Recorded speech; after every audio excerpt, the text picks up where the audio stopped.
Guys આજે આપણે બનાવવાના છે ડુંગળીના ભજીયા। તો સ્ટાર્ટ આપણે ડુંગળીના ભજીયા બનાવવાનું સ્ટાર્ટ કરીએ। તો મેં 3 ડુંગળી લઈ લીધી હતી, મેં એને કટ કરી લીધી હતી। આ રીતે તમે જોઈ શકો છો ચણાનો લોટ લઈ લીધો છે અને એક બાઉલમાં આપણે ડુંગળી લઈ લેવાની છે। ત્યારબાદ તેમાં આપણે એડ કરીશું આદુ મરચાંની પેસ્ટ 1 ચમચી। ત્યારબાદ આપણે એડ કરીશું 1 ચમચી જીરું, 1 ચમચી અજમો, 1 ચમચી મીઠું એડ કરી દેવાનું છે। ત્યારબાદ આપણે 1 વાટકી આપણે ચણાનો લોટ લઈ લીધો હતો, એને આપણે એડ કરી દઈશું। તો તમે જોઈ શકો છો।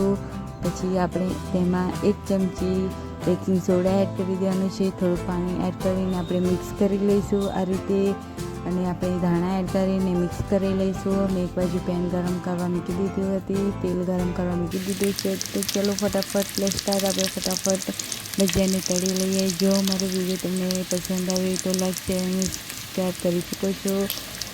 તમે જોઈ શકો છો કે આપણને જેવા તીખા મોરા ગમતા હોય એ પ્રમાણે આપણે લાલ મરચું, હળદર પાવડર તમે એડ કરી શકો છો। મેં નથી કર્યું, મેં લીલા મરચાંની પેસ્ટ જ એડ કરી છે, તેનાથી પણ તીખાશ આવે છે। તો મેં એ રીતે એડ કરીને લીધા છે બધા મસાલા, અને આપણા ભજીયા એકદમ ક્રિસ્પી અને એકદમ ડુંગળીના ભજીયા રેડી થઈ ગયા છે, તમે જોઈ શકો છો। તો ફટાફટ હું બીજા ભજીયા ફટાફટ તળી લઉં।